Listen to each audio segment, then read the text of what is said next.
ان الحمد للہ نحمده ونستعینه ونستغفره ونعوذ باللہ من شرور انفسنا ومن سیئات اعمالنا من يهده الله فلا مضل له ومن يضلل فلا هادي له واشهد ان لا اله الا الله وحده لا شريك له واشهد ان محمدا عبده ورسوله اما بعد فان خير الحديث كتاب الله وخير الهدي هدي محمد صلى الله عليه واله وسلم وشر الامور محدثاتها وكل محدثة بدعة وكل بدعة ضلالة وكل ضلالة في النار. اعوذ بالله السميع العليم من الشیطان الرجیم من ہمزہ ونفخہ ونفثہ. بسم اللہ الرحمن الرحیم. رب اشرح لی صدری ویسر لی امری واحلل عقدۃ من لسانی یفقہوا قولی. بسم اللہ الرحمن الرحیم. ان اللہ وملائکتہ یصلون علی النبی یا ایہا الذین آمنوا صلوا علیہ وسلموا تسلیما. اللہم صلی علی محمد وعلی آل محمد کما صلیت علی ابراہیم وعلی آل ابراہیم انک حمید مجید. اللہم بارک علی محمد وعلی آل محمد کما بارکت علی ابراہیم وعلی آل ابراہیم انک حمید مجید. اللہم ربنا آتنا فی الدنیا حسنۃ وفی الآخرۃ حسنۃ وقنا عذاب النار. ربنا آتنا من لدنک رحمۃ وہیئ لنا من امرنا رشدا. لا الہ الا انت سبحانک انی کنت من الظالمین. حسبنا اللہ ونعم الوکیل. یا حی یا قیوم برحمتک استغیث ولا حول ولا قوة الا باللہ العلی العظیم. آمین. الحمدللہ آج 31 جنوری 2021 کو سنڈے کے دن قرآن کلاس نمبر 65 میں ہم انشاءاللہ تعالی سورۃ النساء کی آیت نمبر 15 سے آن ورڈ انشاءاللہ سٹارٹ کریں گے. اعوذ باللہ من الشیطان الرجیم. بسم اللہ الرحمن الرحیم. واللاتی یأتین الفاحشۃ من نسائکم. اور جو کوئی بدکاری کا ارتکاب کرے تمہاری عورتوں میں سے. اب یہ سورۃ النساء ہے، عورتوں سے متعلق، غلاموں سے متعلق اور میاں بیوی کی جو آئلی زندگی ہے اس سے متعلق، اور جو کچھ معاشرتی برائیاں ہیں ان کے حوالے سے اسلام میں شریعت محمدیہ صلی اللہ علیہ وآلہ وسلم میں کیا احکام ہیں وہ انشاءاللہ اب ڈسکس ہوں گے. جو کوئی برائی کا، بدکاری کا ارتکاب کرے تمہاری عورتوں میں سے فَاسْتَشْهِدُوا عَلَيْهِنَّ أَرْبَعَةً مِّنْكُمْ. تو گواہ طلب کرو ان کے اوپر اپنوں میں سے 4 مرد. یعنی اس برائی کو، اور وہ بھی ایگزیکٹلی اسے اسی فارم میں دیکھیں، صرف یعنی اندازے کے ساتھ نہ ہو بلکہ ایگزیکٹلی. اور ظاہر ہے کہ یہ اتنی سخت گواہی والا سلسلہ اس لیے رکھا گیا کیونکہ اس کے اگینسٹ سزا بہت سخت ہے. اس میں بعض اوقات یہ بھی اعتراض ہوتا ہے لوگوں کی طرف سے کہ جی 4 گواہ تو ملیں گے نہیں، تو کیا کیا جائے؟ 3 گواہ ہوں تو 3 گواہ تو صحابہ میں سے اگر ہوں تب بھی یہ اس کا گناہ کے اوپر سزا جو ہے وہ اپلائی نہیں ہوگی. ہاں ایک بات ضرور ہے کہ 4 گواہ والا جو مسئلہ ہے یہ اس برائی کو جانچنے کا ایک ذریعہ ہے. اس کی ماڈرن فارمز بھی ہو سکتی ہیں بشرطے کہ اس میں کوئی ایشو اور طرح کا انوالو نہ ہو، جس طرح کہ ڈی این اے ٹیسٹ ہے، سی سی ٹی وی ویڈیو ہے، بشرطے کہ اس میں کوئی ایسا ایشو نہ ہو. اور اس میں نے ایک رائے دی تھی کئی سال پہلے جب پچھلی قرآن کلاس میں سورۃ النور کی آیات کے اندر زنا کی سزا کے حوالے سے ڈسکشن ہوئی تو اس میں نے کہا تھا کہ آپ سی سی ٹی وی کیمرہ اور ڈی این اے ٹیسٹ کرنے کے بعد اس شخص کو بلا لیں اور وہ آپ کے سامنے گناہ کا اپنے اقرار کر لے تو اس کے اوپر اسٹیبلش کر دی جائے، کیونکہ اگر کوئی شخص اپنی برائی کو خود 4 دفعہ مان لے تو پھر 4 گواہوں کی ضرورت بھی باقی نہیں رہتی۔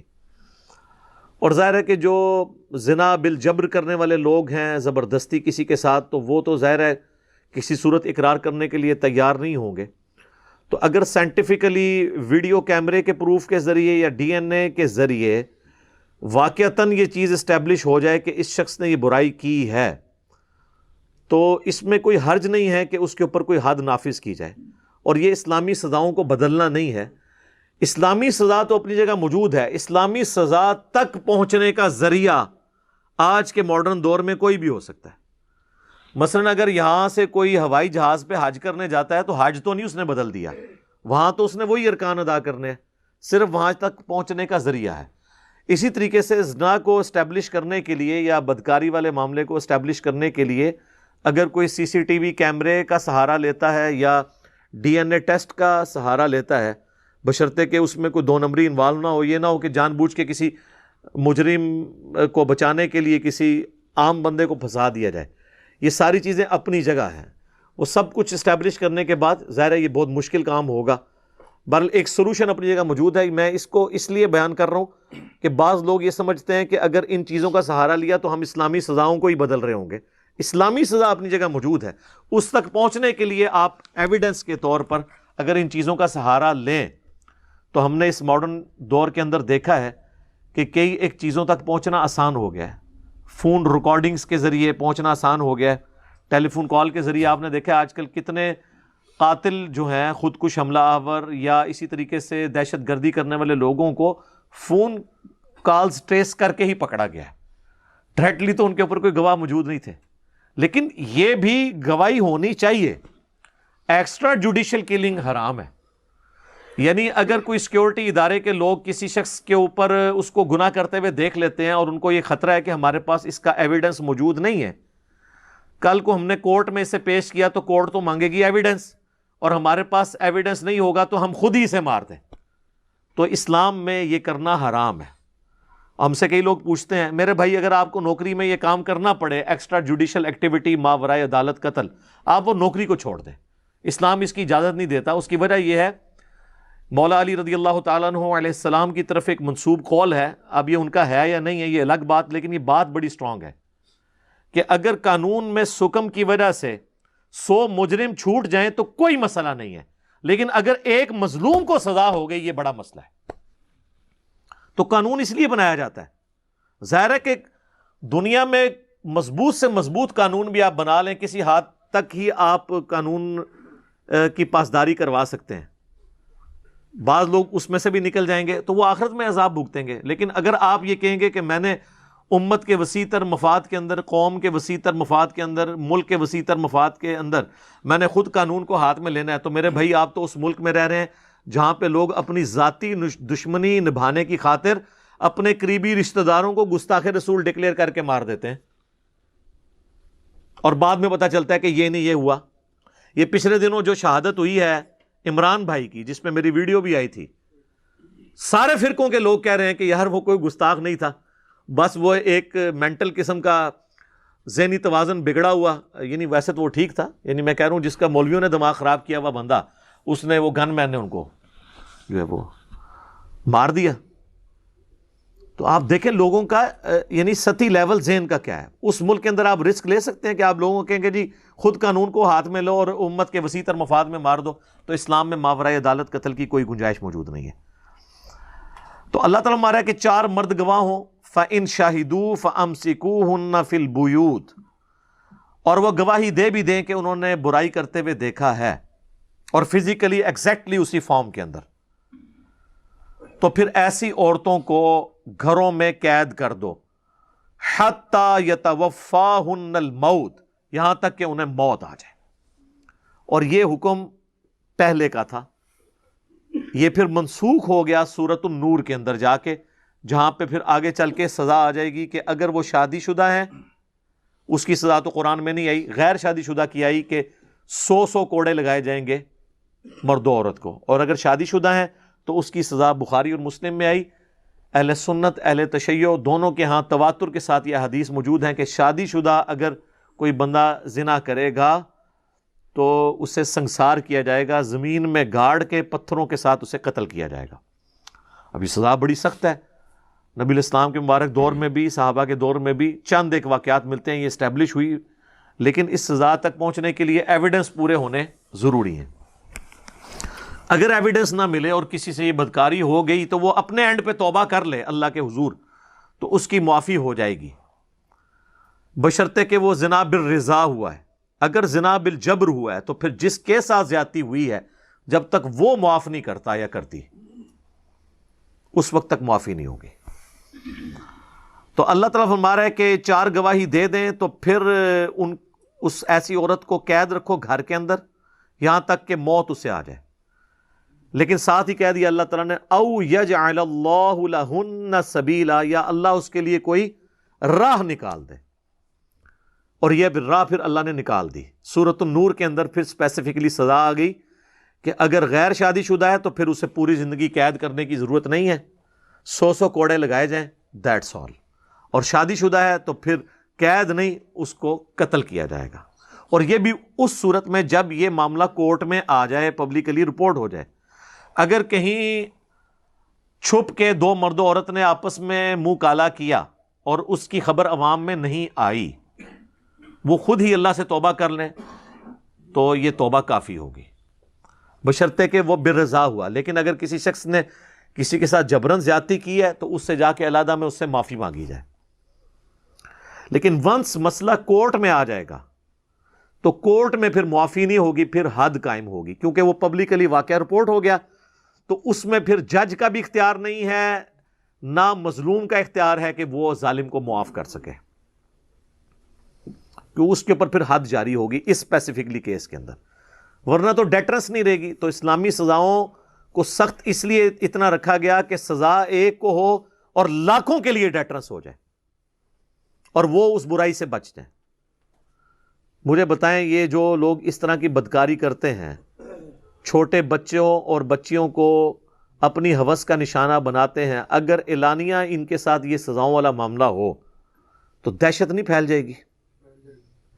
یہاں تو لوگوں کو یہ یقین ہوتا ہے کہ ہم جو ہے وہ اچھا وکیل کر کے, اور جس کے پاس زیادہ پیسہ ہے تو وہ جج ہی کر لے گا اور چھوٹ جائے گا, تو وہ شیر ہے.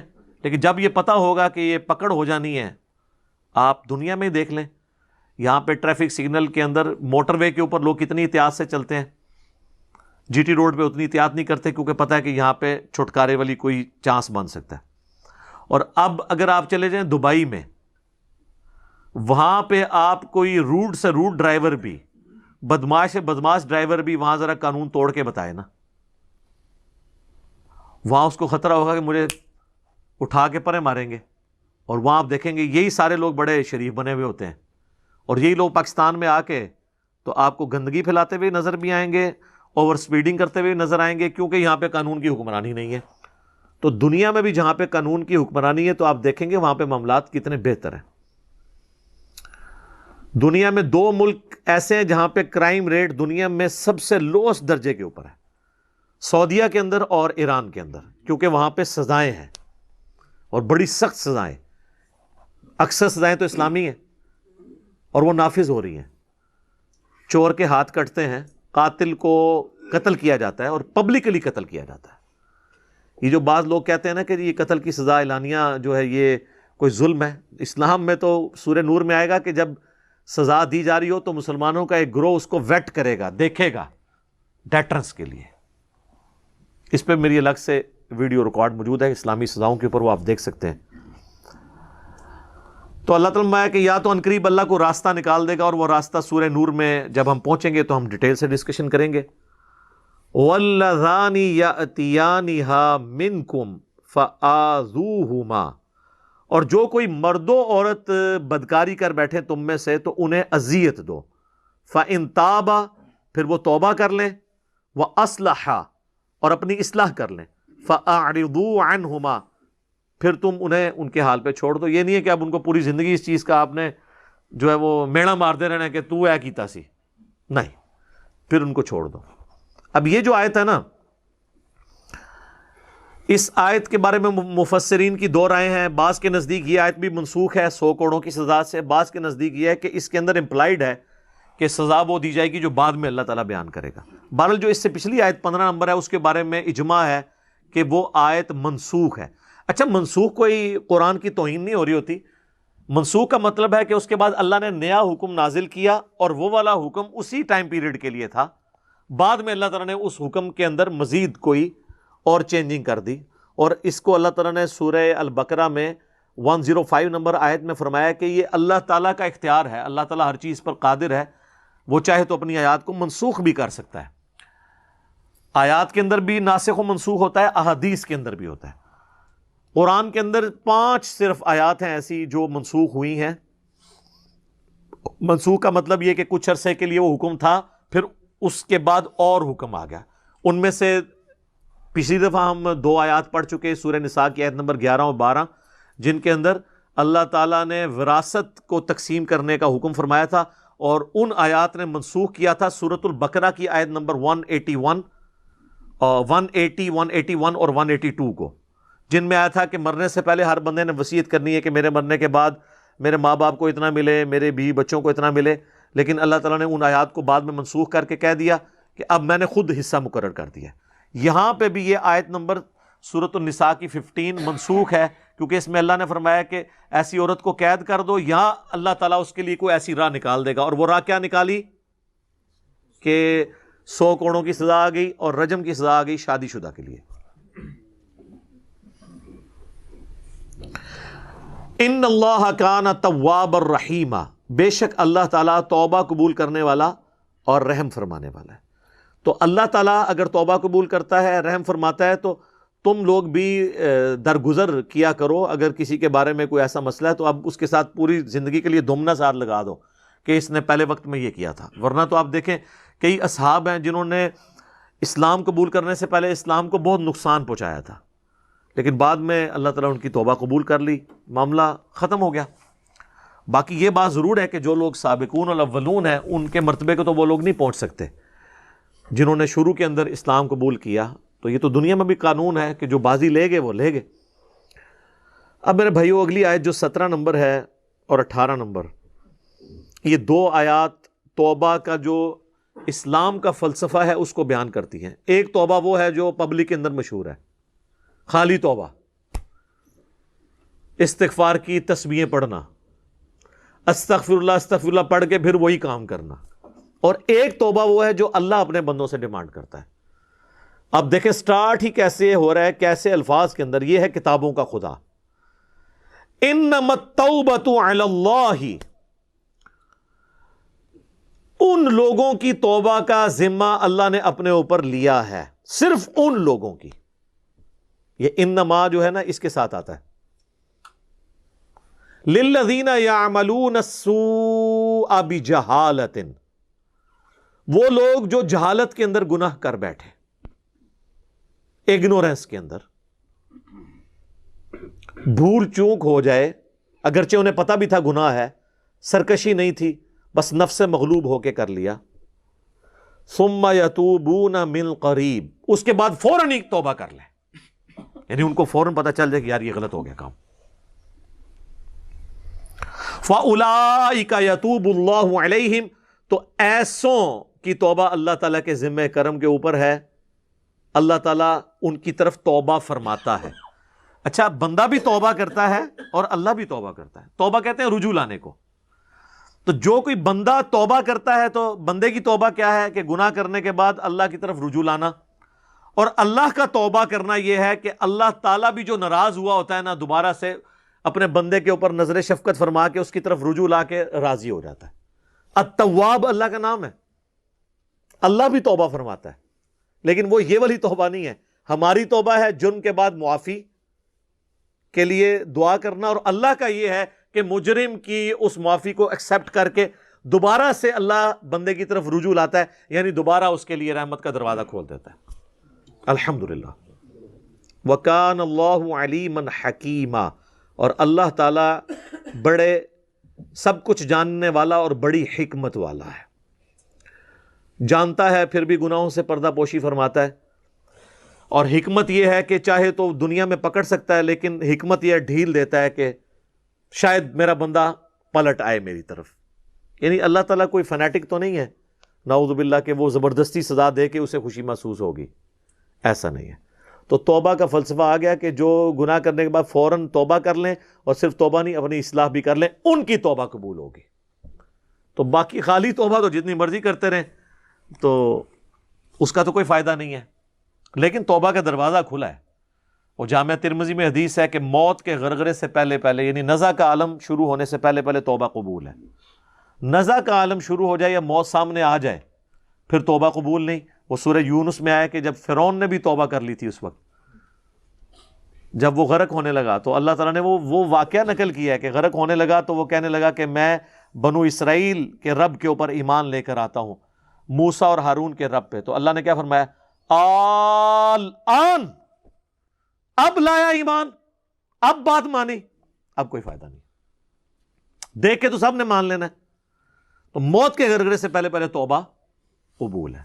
لیکن ظاہر توبہ وہی کرے گا جسے ٹینشن ہوگی کہ مجھ سے غلط کام ہو گیا. صحیح مسلم میں حدیث ہے، عبداللہ ابن مسعود کہتے ہیں کہ نبی صلی اللہ علیہ وآلہ وسلم نے فرمایا کہ لیے منافق کے لیے گناہ اس طرح ہے گویا ایک مکھی بیٹھی تھی اس نے یوں اڑا دی، اور مومن کے لیے چھوٹا سا گناہ بھی ایسا ہے گویا اس کے سر پہ پہاڑ رکھا ہوا ہے اور وہ ٹینشن لیتا ہے اس کی، اللہ کی طرف رجوع لاتا ہے. یہ مومن اور منافق کا فرق ہے. ہاں رجوع لے آئیں گے، وہ تو سورۃ الفرقان کی آیت نمبر 70 میں یہاں تک آیا کہ اس کائنات کا سب سے بڑا گناہ جو شرک ہے، وہ بھی اگر کوئی معافی مانگ لے اپنی زندگی میں تو اللہ تعالیٰ صرف معاف نہیں کرے گا، اس کے گناہوں کو بھی نیکیوں سے بدل دے گا. سبحان اللہ وبحمدہ سبحان اللہ العظیم عدد خلقہ ورضا نفسہ وزنۃ عرشہ ومداد کلماتہ. یہ اللہ کی رحمت ہے جی. تو توبہ اس میں شرط ہے. اور یہ بات بھی یاد رکھیے گا، گناہ کبیرہ جو ہے نا یہ صرف توبہ سے ہی معاف ہوتے ہیں. چھوٹے موٹے گناہ جو ہیں وہ نیک اعمال سے خود بخود معاف ہو جاتے ہیں. صحیح مسلم میں حدیث ہے کہ اگر بڑے بڑے گناہوں سے بچا جائے تو ایک نماز سے دوسری نماز، ایک جمعے سے دوسرا جمعہ، اور ایک رمضان سے دوسرا رمضان درمیان کے سارے گناہوں کا کفارہ بن جائیں گے اگر بڑے گناہوں سے بچا جائے. لیکن یہ ہماری بدقسمتی ہے کہ جتنے گناہ ہمیں پتہ ہیں وہ ہے ہی سارے بڑے ہیں، وہ معاف نہیں ہوں گے نماز پڑھنے سے جب تک توبہ نہیں کریں گے. اور توبہ کیا ہے؟ سمپل، اس غلطی کے اوپر شرمندگی اور اللہ کے حضور اس کی معافی کا طلبگار ہونا اور مستقبل میں اپنے آپ کو سدھار لینا. پھر غلطی ہو جائے پھر رجوع لیں. یہ معاملہ جو ہے وہ جاری رہے. آہستہ آہستہ انسان کو اللہ تعالیٰ توفیق دے دیتا ہے جب کہ وہ خود کوشش کرے. کوشش نہیں کرے گا تو سر وقت کا پیغمبر بھی آپ کے لیے کچھ نہیں کر سکتا. اگر آپ سوئے ہوئے ہیں نا پھر ہی آپ کو جگایا جا سکتا ہے. اگر آپ آنکھیں بند کر کے لیٹے ہیں نا سر، پھر آپ کو کوئی نہیں اٹھا سکتا، کیونکہ آپ تو پہلے ہی جاگے ہوئے ہیں، آپ جان بوجھ کے کر رہے ہیں. تو اس میں اگر بڑے گناہوں سے بچا جائے تو وہ تو مسلم شریف میں ہی حدیث ہے 246 کہ بندے کے کفر اور اسلام، شرک اور ایمان کے درمیان فرق نماز ہے. نماز چھوڑنا خود اتنا بڑا گناہ ہے کہ ایک جمعہ پڑھا اور دوسرا جمعہ پڑھا، یہ نہیں کہ درمیان کی نمازیں بھی ساری معاف ہو گئی، نہیں. نماز جب چھوڑ دی تو وہ تو خود کبیرہ گناہ ہے. اس سے بڑا کبیرہ گناہ کون سا ہے؟ چھوٹے گناہ جو ہے نا وہ کبھی بائی چانس بدنگاہی ہو گئی، یہ چھوٹے گناہوں میں آتا ہے، بائی چانس، زبردستی نہیں. اور مولا علی کی حدیث ہے صحیح مسلم میں کہ مولا علی کہتے ہیں میں نے خود اللہ کے نبی سے یہ بات سنی تھی کہ میرے رب نے مجھے حکم دیا ہے اچانک پڑ جانے والی نگاہ کے اوپر کہ میں فوراً اسے ہٹا لوں، جس میں اکثر کہتے ہیں پہلی نگاہ معاف ہے. پہلی نگاہ کا یہ مطلب نہیں کہ پہلی نگاہ میں چھوڑ کے آنا ہے کہ پلک جھپکنے سے پہلے، نہیں. پہلی نگاہ کا مطلب ہے کہ جو اچانک ایک پتہ چلا بس وہ، اور اس کے لیے دیکھنا بھی شرط نہیں کہ بندہ کہ جی میں پہلی کرتا ہوں پھر چھوڑتا ہوں، نہیں. جب پتہ چل گیا تو پہلی نگاہ ہو گئی. یہ تو ایک محاورتاً بات کی جاتی ہے نا. تو نگاہوں کی حفاظت کرنا اس حوالے سے ضروری ہے. تو یہ اسلام کا فلسفہ ہے جی، توبہ کرنی ہے، اللہ کی طرف رجوع لانا ہے، اپنی اصلاح کرنی ہے، پھر اللہ بھی رجوع لے آئے گا. اور اللہ کیسی رجوع لے کے آئے گا؟ بخاری اور مسلم دونوں میں حدیث ہے. مسلم میں ذرا تفصیل کے ساتھ ہے، مشکات کی دوسری جلد میں اللہ کی رحمت والے چیپٹر میں آپ کو یہ حدیث مل جائے گی. نبی الاسلام نے اسے مثال کے ساتھ بیان کیا. بخاری میں بھی ہے، مسلم میں ذرا زیادہ تفصیل کے ساتھ ہے کہ جو شخص اللہ کی طرف گناہ کے بعد توبہ کرتا ہے تو اللہ تعالیٰ کو اس کے توبہ کرنے سے اور اپنی اصلاح کرنے سے کیا خوشی ہوتی ہے. اس کو نبی الاسلام نے ایک مثال سے بیان فرمایا. آپ صلی اللہ علیہ وآلہ وسلم نے فرمایا، کوئی تم میں سے ایسا شخص ہو جو کسی ریگستانی سفر پر ہو اور اس کا سارا ساز و سامان اس کے اونٹ پہ لدا ہو، اور ریگستان میں تو آپ کو پتہ ہے کئی ہفتے تک نہ پانی نہ کھانے کی کوئی چیز ملتی ہے، وہ اسی سامان کے اوپر آپ کی زندگی ڈیپینڈنٹ ہوتی ہے، اور وہ کہیں تھوڑی دیر کے لیے آرام کرے اور اسی دوران اس کا اونٹ وہاں سے غائب ہو جائے، اس کی آنکھ لگی اور اونٹ غائب ہو گیا. اب وہ بیٹھ کے اپنی موت کا انتظار کرنا شروع کر دے، کیونکہ پیدل بھی چلے گا تو اتنے دور نکل چکا ہے کہ وہ پانی تک پہنچ نہیں سکتا. پھر اچانک سے اس کا اونٹ ساز و سامان والا واپس آ جائے تو اسے کتنی خوشی ہوگی؟ وہ اتنی خوشی ہوگی جتنا ایک بندہ مردہ زندہ ہو جائے یا لا علاج بیماری سے بندہ ریکور کر جائے. تو نبی الاسلام نے فرمایا اس کو اتنی خوشی ہو کہ اس کی زبان اس خوشی میں لڑکھڑا جائے، من شدت الفرح، خوشی کی شدت کی وجہ سے، اور کہنا تو اس نے یہ ہو کہ اے اللہ میں تیرا بندہ تو میرا رب. زبان سے اس کے نکل جائے کہ اے اللہ تو میرا بندہ اور میں تیرا رب، لیکن آگے الفاظ ہے من شدت الفرح، خوشی کی شدت کی وجہ سے. تو اس سے زیادہ خوشی اللہ تعالیٰ کو ہوتی ہے اس بندے پر جتنی اس اونٹ ملنے والے کو ہوگی کہ جب کوئی شخص اللہ کی طرف گناہ کے بعد توبہ کرتا ہے. سبحان اللہ. بعض لوگوں نے اسے مس یوز بھی کیا اپنے بابوں کے چشتی رسول اللہ اشرف علی رسول اللہ کو بچانے کے لیے. وہ تو میرے بھائی چشتی رسول اللہ اشرف علی رسول اللہ تو پورے ہوش و حواس میں پڑھایا گیا اور آج تک چھپ رہا ہے. ہاں یہ نہیں ہے. اور وہ کہتے ہیں مسلم شریف میں یہ حدیث موجود ہے، یہ ثبوت ہے کہ اگر کوئی کلمات کفر کہہ دے خوشی میں تو اس کے اوپر گرفت نہیں ہوتی ہے. تو ہم کہتے ہیں چلے آپ نے شکر ہے مان تو لیا، یہ کفر کروایا انہوں نے. پہلی یہ تو بات یہ آپ مانتے ہی نہیں تھے. کئی تو یہ تعویل کرتے تھے چشتی رسول اللہ کا مطلب یہ ہے کہ وہ جو ہے نا وہ پیر جو ہے نا وہ متبع سنت ہے. اشرف تھانوی رسول اللہ کا مطلب ہے کہ وہ پیر متبع سنت ہے. چلے اب تو اتنا تو آپ طے کیا کہ یہ کفر ہے. اب اگلی بات یہ ہے کہ یہ کفر جو لوگ ابھی تک چھاپ رہے ہیں، اور من شدت الفرح میں تو اس کی زبان لڑکھڑائی ہے. ان کی تو زبان نہیں لڑکھڑائی، انہوں نے کہا بیٹا پڑھ،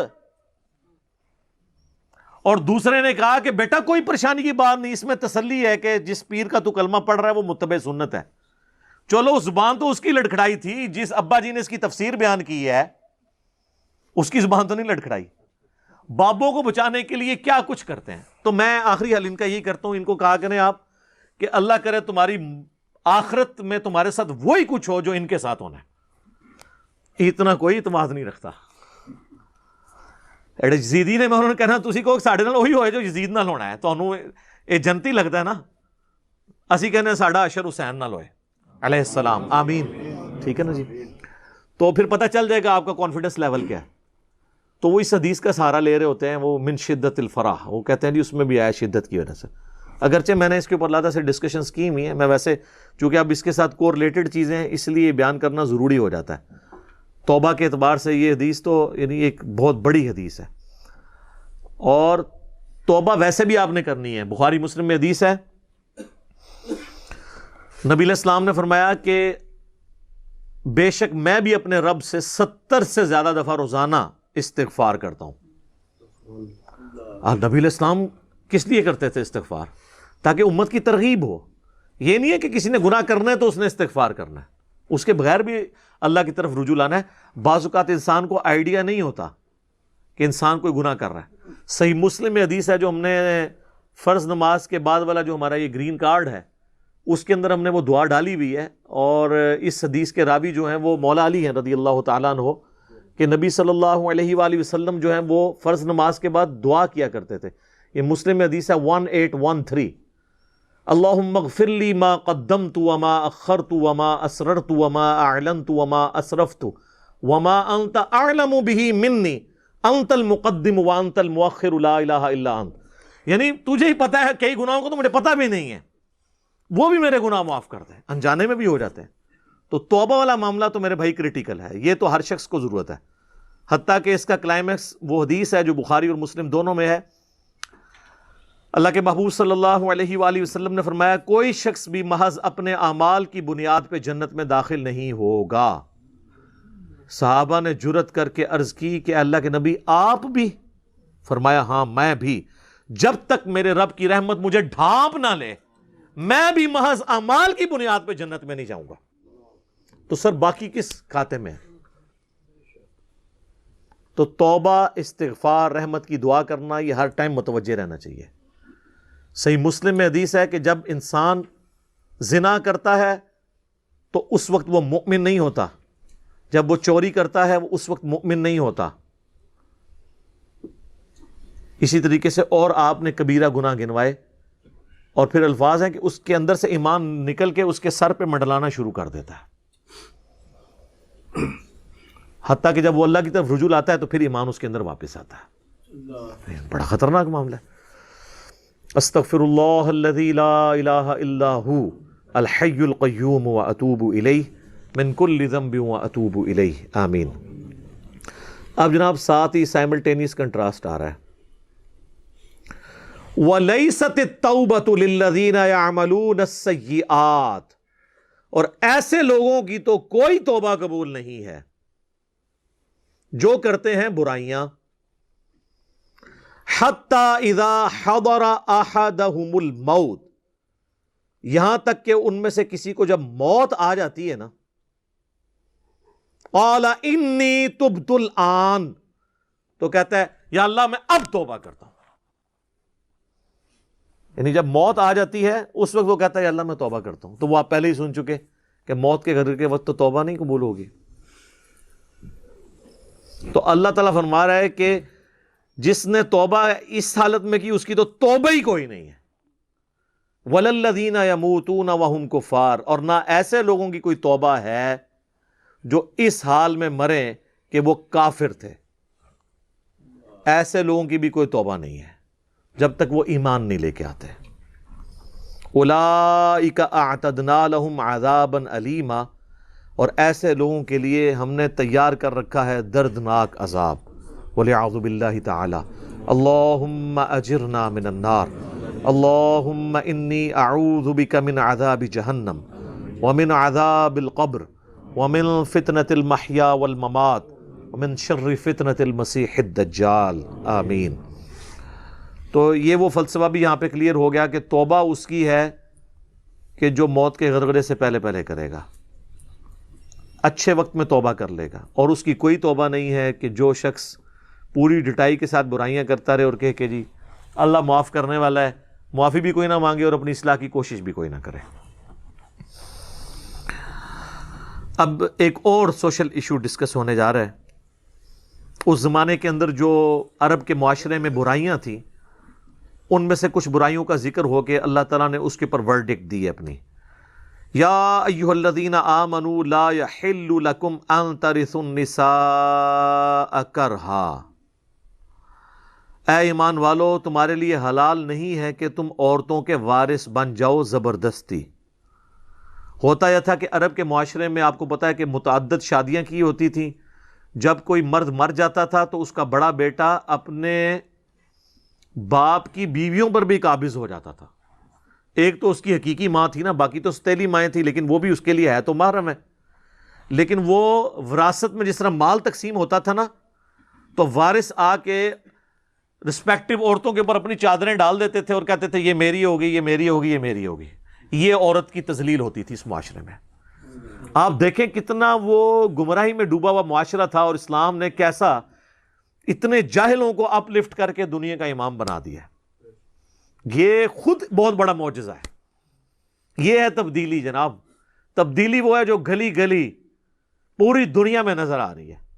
انقلاب وہ ہے کہ جو آج بھی نظر آ رہا ہے. وَلَا تَعْضُلُوهُنَّ لِتَذْهَبُوا بِبَعْضِ مَا آتَيْتُمُوهُنَّ، اور انہیں زبردستی روک کے نہ رکھو کہ تم ان کے جو حق مہر ہے وہ جو تم نے ان کو دینا تھا، تمہارے ذمے تھا، وہ روک لو۔ کرتے یہ تھے کہ اب عورت سے بڑے حق مہر کے اوپر شادی کی، جس نے یہاں بھی بڑے شوق سے لو میرج کرتے ہیں، بعد ہی لبدے پھرتے ہیں۔ زیادہ تر یہ طلاقیں جو ہو رہی ہوتی ہیں وہ کورٹ میرجز، لو میرجز میں، وہاں پہ بھی شادی تو کر لی اور بہت بڑا حق مہر کمٹ کر لیا، بعد میں وہ اب وہ عورت دل سے اتر گئی یا اس کے اندر کوئی ایسی خرابی تھی، تو اب جان بوجھ کے اسے تنگ کرنا، یہاں تک کہ وہ خود ہی کہے کہ بھائی میری جان چھوڑ دے، مجھے طلاق دے دے، تو پھر یہ شرط لگا دینا کہ مجھے حق مہر معاف کر تو پھر چھوڑوں گا، ورنہ اس طرح میرے ساتھ رہ۔ تو ظاہر عورتیں پھر جان چھڑانے کے لیے کہتی تھی ٹھیک ہے حق مہر معاف، تو لیکن اللہ تعالیٰ ہمارے حق مہر تو تم نے معاف نہیں کروا سکتے اس طریقے سے۔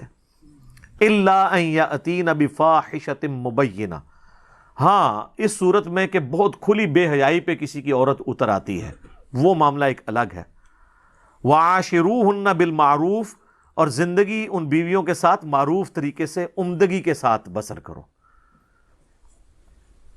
اور اللہ تعالیٰ نے دیکھیں کیا یعنی وومنز رائٹ کے اوپر بات کی، میری یہ علیحدہ سے ویڈیو بھی موجود ہے وومنز رائٹ کے اوپر، آپ دیکھیں، ورنہ تو میں آدھا گھنٹہ اسی پہ لگ جائے گا میں اگر وہ آیات اور احادیث کور کروں گا کہ بیویوں کے کیا حقوق ہیں۔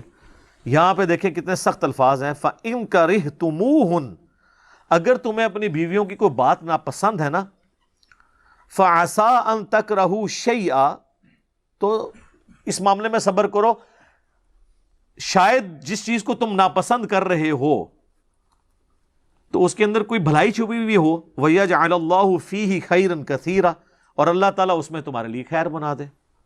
اور یہ ہو جاتا ہوتا ہے، بظاہر برائی نظر آ رہی ہوتی ہے اور وہی اس چیز کی اچھائی بن جاتی ہے۔ یہ چانس ہوتے ہیں، سورۃ البقرہ میں آیا بعض اوقات کسی چیز میں تم خیر سمجھ رہے ہوتے ہو اور اس میں شر چھپا ہوتا ہے، اور بعض اوقات شر جس میں سمجھ رہے ہوتے اس میں خیر چھپا ہوتا ہے، اللہ جانتا ہے تم نہیں جانتے۔ بخاری اور مسلم دونوں میں حدیث ہے کہ عورت آدم کی ٹیڑھی پسلی سے پیدا ہوئی ہے، اسے سیدھا کرنے کی کوشش نہ کرو ورنہ توڑ بیٹھو گے، اور اسے توڑنا یہ ہے کہ تم اسے طلاق دے دو، اس سے نفع اٹھاؤ۔ صحیح مسلم میں حدیث ہے کوئی بھی مؤمن کسی مؤمنہ سے بغض نہ رکھے۔ اب دیکھیں اسلام میں کہا گیا بیوی سے بغض نہیں رکھنا، مسلم شریف میں حدیث ہے کہ دنیا برتنے کی جگہ ہے اور سب سے بہترین متاع دنیا کا نیک بیوی ہے۔ ترمذی میں حدیث ہے نبی علیہ السلام نے فرمایا کہ تم نے کوئی بھی دو محبت کرنے والے میاں بیوی سے بڑھ کے نہیں دیکھے ہوں گے۔ محبت کا اگر رشتہ ہے نا اپنے ایپیکس پہ تو میاں بیوی کا رشتہ ہے۔ تو میاں بیوی کا جو رشتہ ہے بڑا غیر معمولی ہے، اسلام میں اس کی اجازت نہیں ہے کہ کسی کے اوپر ظلم کیا جائے۔ مردوں کو عورت پہ ظلم کرنے کی اجازت نہیں ہے، عورتوں کو مردوں پہ نہیں۔ بعض اوقات عورتیں بھی اس طرح کرتی ہیں، جامعہ ترمذی میں حدیث ہے جس عورت نے بغیر وجہ کے اپنے خامن سے طلاق لے لی وہ جنت کی خوشبو بھی نہیں پائے گی۔ اور لوگ تو اس سے بھی آگے جا کے اپنے فیر چلا کے اپنے خامدوں کو بچوں سمیت چھوڑ کے بھاگ جاتی ہیں، تو وہ جنت سے بھی گئی ہیں۔ دنیا میں بھی ویسے جہنم ان کو ملتی ہے، ذلیل ہی ہوتی ہیں۔ اور اس کے اگینسٹ جو مرد بھی اپنی عورت کے ساتھ کرتا ہے نا اس کے ساتھ بھی یہی سزا ہوگی، وائس ورسا والا معاملہ ہے۔ یہ نہیں ہے کہ سنگل صرف عورتوں کی بات ہو رہی ہے، مردوں کے ساتھ بھی ایسا ہی معاملہ ہوگا۔ اور وہ مسلم شریف کی حدیث جو میں اکثر بیان کرتا ہوں کہ شیطان کا تخت پانیوں پہ لگا ہوا ہے، شام کے وقت وہ سارے اپنے چیلوں کو بلا کے ان کی کارگزاری سنتا ہے۔ کوئی کہتا ہے جی آج میں نے چوری کروائی، کوئی کہتا ہے جی آج میں نے فلاں گناہ کسی سے کروایا، کوئی کہتا ہے فلاں گناہ کروایا۔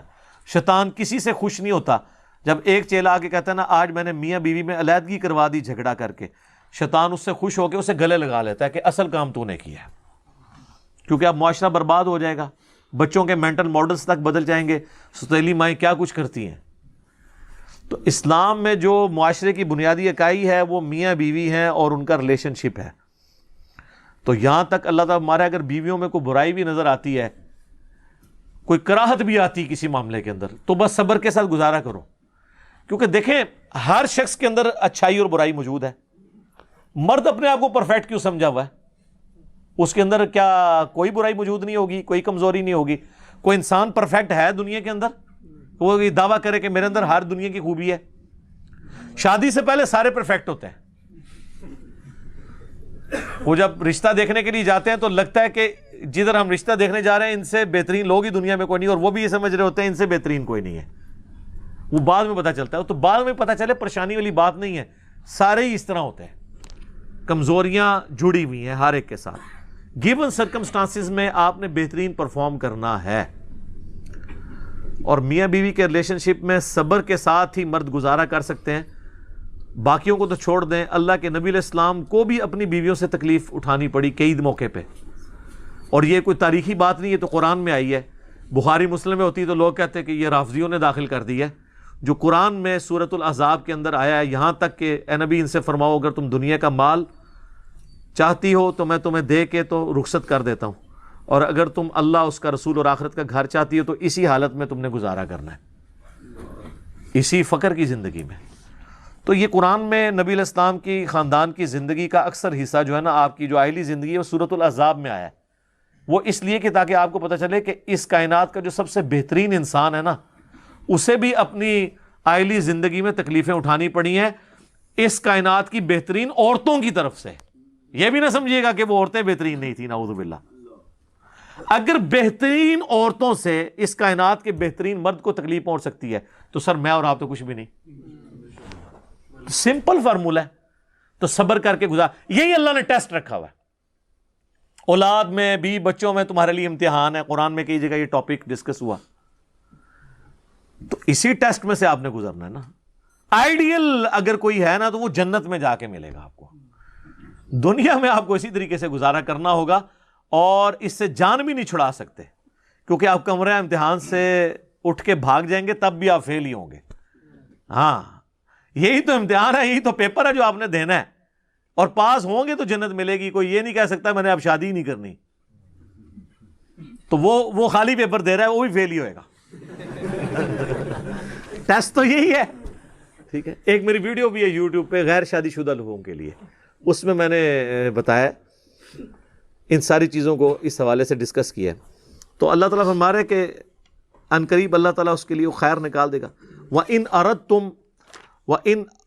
أَرَدْتُمُ اسْتِبْدَالَ زَوْجٍ مَكَانَ زَوْجٍ، اور اگر تمہیں کسی مجبوری کی وجہ سے ایک بیوی کے بدلے دوسری بیوی لانی پڑ جائے، یعنی وہ بیوی سے آپ بہت زیادہ تنگ ہے، یہ نہیں کہ خام خواہ بدل دی، نہیں، آپ کو پتہ ہے کہ یار یہ مزید معاملات آگے بگڑیں گے تو بہتر یہ ہے. وہ تو قرآن میں سورۃ البقرہ میں آیا کہ اگر تم لوگ آپس میں نہیں گزارا کر سک رہے تو اللہ نے طلاق کی اجازت دی ہوئی ہے، خلا کی بھی اجازت دی ہے، لیکن ہے ناپسندیدہ.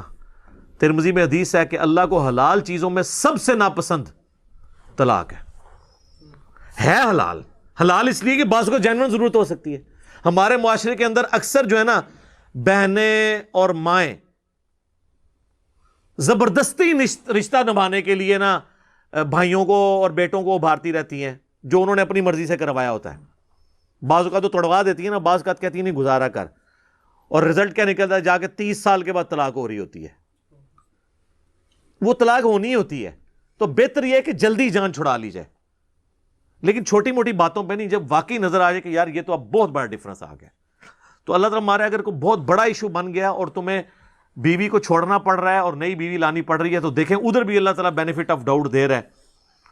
تو اللہ تعالیٰ آتا ہے وَآتَيْتُمْ إِحْدَاهُنَّ قِنْطَارًا، اگر تم اس بیوی کو جس کو تم فارغ کر رہے ہو ڈھیروں سونا حق مہر میں دے چکے ہو، فَلَا تَأْخُذُوا مِنْهَا شَيْئًا، کچھ بھی اس میں سے واپس نہ لو. یہ ہے وومنز رائٹ. أَتَأْخُذُونَهُ بُهْتَانًا وَإِثْمًا مُبِينًا، کیا تم جو ہے بہتان لگا کر اور گناہ کرتے ہوئے ان سے مات ہتھیانا چاہتے ہو؟ بعض اوقات اس طرح بھی ہوتا تھا کہ عورتیں ٹھیک ہوتی تھی، خام خواہ اس پہ الزام لگا دیا بے حیائی کا، اور پھر اسے فارغ کر دیا، اور پھر کہا کہ جی یہ تو نکلی ٹھیک نہیں ہے، میں نے اس کو حق مہر بھی نہیں دینا. اور مقصد کیا تھا کہ وہ اس کو جس طرح یہاں بھی آپ دیکھیں لوگ کئی پورے گروپس بنے ہوئے ہیں، اچھا مکان کرائے پہ لیتے ہیں، ان کے پاس پورا وہ گینگ ہوتا ہے، وہ شادی کرتے ہیں، پھر وہ پہلی رات ہی سارا زیور لے کے بھاگ جاتی ہیں عورتیں. اور مرد بھی دھوکہ کر رہے ہوتے ہیں بعض عورتوں کے ساتھ. کسی امیر گھر کی بیاہ کے لے آتے ہیں، خود ان کا وہ سٹیٹس نہیں ہوتا، وہ سب کچھ جعلی ہوتا ہے، اور اینڈ رزلٹ یہ نکلتا ہے کہ وہ پیسے لے کے بھاگ جاتے ہیں. تو اللہ تعالیٰ ہمارا ہے کہ پیسہ تھانے کی خاطر بہتان اور گناہ کے ذریعے تم ان کا حق مہر نہ دباؤ. اگر ڈھیروں سونا چاندی بھی دیا ہے نا تو حق مہر تم واپس نہیں لے سکتے. اور میں نے ایک میری ویڈیو یوٹیوب پہ ہے کہ حق مہر کتنا ہو, یہ 32 روپے 8 آنے نہیں ہے سر. اس میں نے ثابت کیا تھا آج سے تقریباً 3-4 سال پہلے اس وقت جو سونے کا ریٹ تھا نا, اس میں جو حق مہر نبی علیہ السلام کی بیٹیوں کا اور آپ کی بیویوں کا بن رہا تھا نا وہ 12 لاکھ روپے تھا پاکستانی جی. اور یہ میں اس وقت کی بات کر رہا ہوں جب 70,000 پہ تولا تھا سونا. اب تو وہ 124 پہ چلا گیا. تو وہ میں نے سونے کی کیلکولیشن کر کے اس وقت بتایا تھا. اب تو سمجھیں وہ آلموسٹ 20 لاکھ ہو چکا ہوگا. تو اس میں چونکہ میں نے وہ پورے فگرز بتائے کہ اتنا سونا, تو وہ ویڈیو آج سے 100 سال بعد بھی دیکھی جائے گی نا تو اس میں نے سونے کا ریٹ بتایا ہوا ہے. سونا ڈی ویلیو نہیں ہونا ہوتا. تو اس زمانے میں اس آج سے 100 سال بعد وہ 1 کروڑ بن چکا ہو, 2 کروڑ بن چکا ہو. لیکن آج کے اعتبار سے بھی اگر آپ 20 لاکھ روپے دیکھیں کوئی چھوٹی رقم تو نہیں ہے. یہاں تو 5,000 روپے لکھوا دیتے ہیں. اور بلکہ جو عورتوں کے کئی حقوق والا پرچہ جو ہے اس کے اوپر تو سیدھی لکیر پھیری ہوئی ہوتی ہے. یہ آپ کبھی اپنا ویسے کبھی آپ نے وہ اپنا نکاح نامہ جو ہے غور سے پڑھا ہے؟ اس میں ایک لمبی لکیر بھی ہوگی جس میں لکھا ہوتا ہے اتنا جیب خرچہ, یہ یوں لکیر پھری ہوتی ہے. وہ اسی طرح ٹرینڈ چل رہا ہے. جیسے تو سلیکٹو سٹڈی کرانے نے اور علماء نو سلیکٹو حدیث پڑھانے نے کورس تو نکاح بھی جڑے حقوق نے وہ بھی سلیکٹو ہی ہوئے ہوندے نے. وَكَيْفَ تَأْخُذُونَهُ, تو کیوں کر تم ان سے ان کا حق مہر لے سکتے ہو. وَقَدْ أَفْضَى بَعْضُكُمْ إِلَى بَعْضٍ, جبکہ تم ایک دوسرے کے ساتھ جو ریلیشن شپ بھی قائم کر چکے ہو, میاں بیوی کا جو تعلق ہوتا ہے ازدواجی, ایک دوسرے سے نفع تم نے اٹھایا ہے. اسی حق مہر کے عوض جو ہے نا تمہارے لیے تمہاری بیوی حلال ہوئی تھی نا ازدواجی تعلق کے پوائنٹ آف ویو سے. وَأَخَذْنَا مِنْكُمْ مِيثَاقًا غَلِيظًا, اور تم پختہ عہد لے چکے ہو اس معاملے میں, یعنی نکاح کے بندھن میں ہو تم, اس نکاح کے اگینسٹ تم فائدہ اٹھا چکے ہو. اب کس منہ سے تم جو ہے وہ حق مہر اس سے واپس مانگتے ہو. وَلَا تَنْكِحُوا مَا نَكَحَ آبَاؤُكُمْ مِنَ النِّسَاءِ, جن سے تمہارے باپ نکاح کر چکے ہوں ایسی عورتوں کے ساتھ تم نکاح نہیں کر سکتے. اب وہ آپ کو سمجھ آ گئی جو میں نے شروع میں بتایا تھا کہ اس زمانے میں جب کوئی مرد مرتا تھا تو اس کی بیویاں بھی ورثے میں تقسیم ہوتی تھی. نعوذ باللہ, بڑا بیٹا قابض ہو گیا, ایک کسی نے رکھ لی ایک کسی نے رکھ لی, چلو ان کا زیادہ تو رسپیکٹ والی اپنی ماں ہی ہوگی نا, باقی عورتوں کو تو وہ اسی طرح ہی دیکھ رہے ہوں گے. حالانکہ وہ اب اگلی آیات کے اندر آ جائے گی محرمات ابدیہ, اللہ تعالیٰ ذکر کر دے گا کہ یہ وہ رشتے ہیں جو ہمیشہ کے لیے اللہ تعالیٰ نے حرام کر دیے ہیں. تو اللہ تعالیٰ ہمارا ہے وَلَا تَنْكِحُوا مَا نَكَحَ آبَاؤُكُمْ مِنَ النِّسَاءِ إِلَّا مَا قَدْ سَلَفَ, ہاں جو پہلے ہو چکا وہ معاملہ الگ تھا. اب اس کا یہ مطلب نہیں کہ جو پہلے ہو چکا ہے تو وہ بیویاں اپنے عقد میں رکھو, نہیں, ان کو فوراً چھوڑ دو. ہاں جو یعنی ہوا تھا نا وہ گناہ معاف ہو جائے گا اگر تم اس سے توبہ کر لو گے. تو پھر جیسے ہی اسلام کا حکم آیا تو جن کے پاس تھیں تو انہوں نے ان کو چھوڑ دیا. اِنَّهُ كَانَ فَاحِشَةً وَمَقْتًا, بے شک یہ فعل جو ہے بہت بڑی فحاشی ہے اور بڑی نفرت والا ایک فعل ہے. وَسَاءَ سَبِيلًا, اور ایک بہت ہی برا راستہ ہے. میں اکثر اپنی ویڈیوز میں یہ بات کہہ چکا ہوں کہ مجھے اسلام کی جو سب سے زیادہ پسندیدہ چیز ہے نا وہ 2 ہیں. نمبر 1 توحید. توحید میں جب آپ ایک اللہ کے ساتھ جڑتے ہیں نا تو سر دنیا کی ہر طاقت سے, ہر خوف سے, ہر دہشت سے آپ آزاد ہو جاتے ہیں, ایک اللہ کے ہو جاتے ہیں. اس کے اندر جو ٹیسٹ ہے دنیا کی کسی دولت میں وہ ٹیسٹ نہیں جو ایک توحید میں ٹیسٹ اللہ نے رکھا ہے. اسی دیکھیں لوگوں نے اپنی جانیں دی ہیں, لیکن یہ ٹیسٹ اس کے لیے جو اللہ کو مان لے اور اللہ کی مان لے, ورنہ توحید سے زیادہ کڑوی چیز کوئی نہیں ہے. توحید کڑوی تھی تو نبی صلی اللہ علیہ وآلہ وسلم کو 40 سال تک صادق اور امین کہنے والے لوگوں نے مکے سے نکال دیا تھا. اور بخاری مسلم دونوں میں حدیث ہے, جب آپ علیہ السلام پہ پہلی وحی نازل ہوئی تو بڑی لمبی حدیث ہے, اس کے اینڈ پہ آتا ہے کہ حضرت خدیجہ جو ہیں وہ اپنے کزن کے پاس لے گئیں, ورقہ ابن نوفل کے پاس, جو عیسائی تھے. اور نابینا تھے، اور ان کو کہا کہ یہ اپنے بھتیجے کو دیکھیں، ان کے ساتھ یہ ایکسپیرینس ہوا ہے۔ جب نبی الاسلام نے اپنا ایکسپیرینس بیان کیا تو اس نے کہا یہ تو وہی ہے جو حضرت موسیٰ علیہ السلام کے پاس آئی تھی، ان قریب اللہ تعالیٰ آپ کو مبعوث کرے گا پیغمبر بنا کے۔ چونکہ وہ عیسائی کتابوں کے عالم تھے، اور میں نے پہلے بھی کئی دفعہ عرض کیا کہ جب بھی کوئی نیا پیغمبر آتا ہے نا، اس سے پہلے جو گزرا ہوا پیغمبر ہے نا، وہ اس کے بارے میں پیش گوئی کر کے جاتا ہے، اور پہلے ہی بتا کے جاتا ہے کہ اس کے بعد میرے بعد یہ پیغمبر آئے گا، جس طرح کہ سورہ الصف میں آیا کہ میں تمہیں بشارت دیتا ہوں اس پیغمبر کی، حضرت عیسیٰ علیہ السلام نے کہا جو میرے بعد ہوں گے ان کا نام احمد ہوگا صلی اللہ علیہ وآلہ وسلم۔ تو ہر پیغمبر پہ یہ واجب ہوتا ہے کہ آنے والے پیغمبر کے بارے میں اس نے پیش گوئی کر کے جانی ہے۔ تو عیسائیوں کو یہ بات پتہ تھی کہ پیغمبر آخر الزمان نے آنا ہے صلی اللہ علیہ وآلہ وسلم۔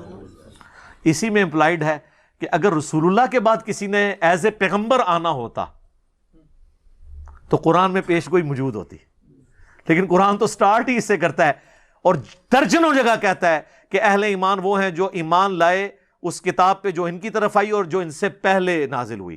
بعد کا کبھی ذکر ہی نہیں آتا ان تمام پیغمبروں پر جو ان سے پہلے آئے۔ اور ختم نبوت کے عقیدے کو اللہ تعالیٰ نے قرآن میں بیان کیا، حدیثوں پہ نہیں چھوڑا۔ ما کان محمد ابا احد من رجالکم ولکن رسول اللہ وخاتم النبیین، سورۃ الاحزاب آیت نمبر 40۔ نبی علیہ السلام نبوت کی مہر ہیں، اور مہر ڈاکومنٹ کے اینڈ پہ لگتی ہے، جس کے بعد ڈاکومنٹ میں کوئی چیز ایڈ نہیں ہو سکتی۔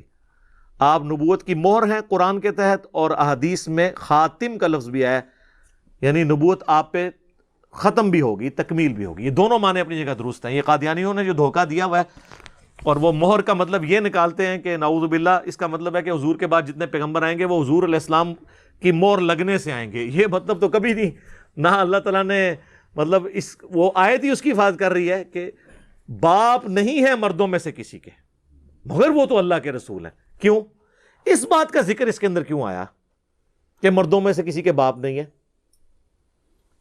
اس میں خبر تھی کہ حضور کا کوئی بیٹا بھی مرد نہیں بنے گا۔ اٹ مینز کہ حضور کے بعد کوئی پیغمبر نہیں ہوگا۔ کیوں؟ اگلے انبیاء کو اللہ نے شان دی تھی، اگر حضرت ابراہیم کا بیٹا پیغمبر تھا اسحاق اور اسماعیل علیہ السلام، تو کیا رسول اللہ کا یہ پروٹوکول نہیں تھا کہ آپ کا بیٹا بھی پیغمبر بنتا؟ تو دو ہی راستے تھے، یا تو حضور کے بعد نبوت جاری رکھی جاتی، دوسرا یہ کہ آپ کا کوئی بیٹا مرد بنتا ہی نہ، بچپن میں ہی فوت ہو جاتے۔ اور یہ جو معنی ہے وہ اس کے اندر پوشیدہ ہے۔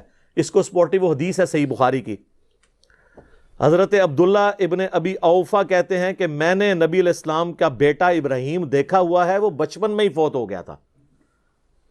اور پھر وہ ساتھ کہتے ہیں چونکہ رسول اللہ آخری پیغمبر ہیں، آپ کی ختم نبوت کی وجہ سے وہ بچپن میں فوت ہو گیا، اگر وہ زندہ رہتا تو وہ پیغمبر بنتا۔ اور قادیانی اس آدھی حدیث کو یوز کر کے دھوکہ دیتے ہیں کہ نبوت جاری ہے۔ دیکھیں عبداللہ ابن ابی اوفا کہہ رہے ہیں کہ اگر رسول اللہ کا بیٹا ابراہیم زندہ ہوتا تو وہ بھی پیغمبر بنتا، اس کا مطلب پیغمبر کا سلسلہ جاری ہے۔ اور بھائی وہ تو یہی تو بتانا چاہ رہے ہیں کہ وہ بیٹا اس لیے جوان نہیں ہوا کہ ختم نبوت ہو چکی ہے، وہ یہ نہیں بتانا چاہ رہے کہ وہ زندہ رہتا تو نبوت جاری رہتی، وہ تو اس کی موت کی وجہ یہ بتا رہے ہیں کہ اللہ کے نبی علیہ السلام کے اوپر ختم، وہ اس میں ذکر کرتے ہیں کہ چونکہ آپ خاتم النبیین ہیں اس لیے آپ کا بیٹا جوان نہیں ہوا۔ اب آپ کو یہ آیت سمجھ آئے گی، ما کان محمد ابا احد من رجالکم، مردوں میں سے کسی کے باپ نہیں ہے، کیونکہ آپ علیہ السلام کا ایک منہ بولا بیٹا تھا زید ابن حارثہ، اس کو لوگ زید بن محمد کہتے تھے، تو اللہ تعالیٰ نے نفی کی اور کہا کہ نہیں، زید کو تو چھوڑ دو، آپ کسی بھی مرد کے باپ نہیں بنیں گے، وخاتم النبیین، چونکہ آپ ختم نبوت آپ پہ ہو چکی ہے تو اب آپ کا بیٹا کیوں مرد ہونے تک پہنچے گا؟ ختم نبوت کا تقاضا یہ ہے کہ حضور کا کوئی بچہ جوان ہو ہی نہ، اور جب جوان نہیں ہوگا تو وہ نبوت کا اہل بھی نہیں ہوگا، بچپن میں تو نہیں، یعنی اس کو اللہ تعالیٰ نے فوت کر دیا۔ جو آپ علیہ السلام کے بیٹے پیدا ہوئے، ابراہیم پیدا ہوئے، قاسم پیدا ہوئے، طیب پیدا ہوئے، تو وہ اللہ تعالیٰ نے ان کو بچپن میں ہی موت دے دی۔ تو یہاں پر بھی آپ دیکھیں اللہ تعالیٰ نے یعنی معاملات کو کس طریقے سے کھول کھول کر آئلی زندگی کے حوالے سے بیان کیا ہے تاکہ کوئی مس یوز نہ ان معاملات کو کر سکے، کہ مستقبل کے اندر اگر کوئی معاملہ ہے تو اس میں تم نے بچ جانا ہے، جو پہلے معاملات ہو چکے تو یہ بے حیائی کے راستے تھے، ان کو چھوڑ دو۔ تو میں بتا رہا تھا کہ مجھے اسلام کی جو دو چیزیں پسند ہیں، ان میں پہلی چیز کیا توحید، اور دوسری چیز ہے سیکس ڈسپلن.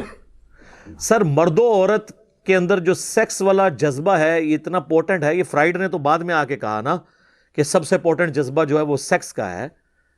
اسلام تو بہت پہلے کہہ رہا ہے سورہ آل عمران کے اندر زُيِّنَ لِلنَّاسِ حُبُّ الشَّهَوَاتِ مِنَ النِّسَاءِ، مزین کر دیا گیا ہے انسان کے لیے دنیا کی چیزوں میں سے نمبر 1 عورتیں، اور باقی پھر باقی چیزیں بھی گنوائی گئی. میرا یوٹیوب پہ کلپ بھی ہے عورت فتنہ نمبر 1 کیوں ہے. یہ اتنا پورٹنٹ جذبہ تھا، اور آج میڈیا کے دور میں تو آپ کو اندازہ ہو گیا کتنی بڑی مصیبت ہے. یہ آج کل جو کچھ ویڈیو سامنے آ رہی ہیں، اتنا یہ پورٹنٹ جذبہ ہے کہ اللہ تعالیٰ نے سیکس ڈسپلن اتنا ہی سخت دیا ہے. آپ دیکھ لیں چھوٹی چھوٹی چیزیں جو سیکس سے ریلیٹڈ ہیں ان کو ایڈریس کیا ہے. اسلام کی سب سے بڑی خوبصورتی عورتوں کا حجاب، مردوں کو نگاہیں نیچی رکھنے کا حکم، عورتوں کو نگاہیں نیچی رکھنے کا حکم، علیحدگی میں نہ ملنے کا حکم. ترمذی میں حدیث ہے کہ جہاں پہ 2 بندے اکٹھے ہوتے ہیں تیسرا شیطان ہوتا ہے. اتنا سخت ڈسپلن، یہ اسلام کی سب سے بڑی خوبصورتی ہے، توحید اور سیکس ڈسپلن. اب اگلی آیت بہت اہم ہے، آیت نمبر 23 سورۃ النساء کی آیت نمبر 23 میں محرمات ابدیہ کا ذکر ہے. اب یہ خود ایک پورا ٹاپک ہے، اور اس میں انشاءاللہ اگلی دفعہ وہ بھی ذکر کروں گا. یہ مساہرت کا جو رشتہ ہے، کوئی اگر نعوذ باللہ داماد اپنی ساس کو ہاتھ لگا لے، وہ جو منفی کہتے ہیں نکاح ہی ٹوٹ جائے گا، اور جعلی مسئلے بیان کیے ہوئے ہیں. اس پہ آلریڈی ایسے میری ویڈیو ریکارڈ ہے، 2 بہنوں سے اکٹھا نکاح کرنا، اس میں نے ان آیات کو کور کیا تھا. اگلی دفعہ میں انشاءاللہ اس پہ ڈیٹیل سے بولوں گا. اللہ تعالیٰ سے دعا ہے جو حق بات میں نے کہی اللہ تعالیٰ ہمارے دلوں میں راسخ فرمائے. اگر جذبات میں میرے منہ سے کوئی غلط بات نکل گئی تو اللہ تعالیٰ ہمارے دلوں ہی سے معاف کر دے. ہمیں کتاب و سنت کی تعلیمات پر عمل کر کے دوسرے بھائیوں تک پہنچانے کی توفیق عطا فرمائے. سبحانک اللہم وبحمدک، اشہد ان لا الہ الا انت، استغفرک واتوب الیک، وما علینا الا البلاغ المبین. جزاکم اللہ خیرا.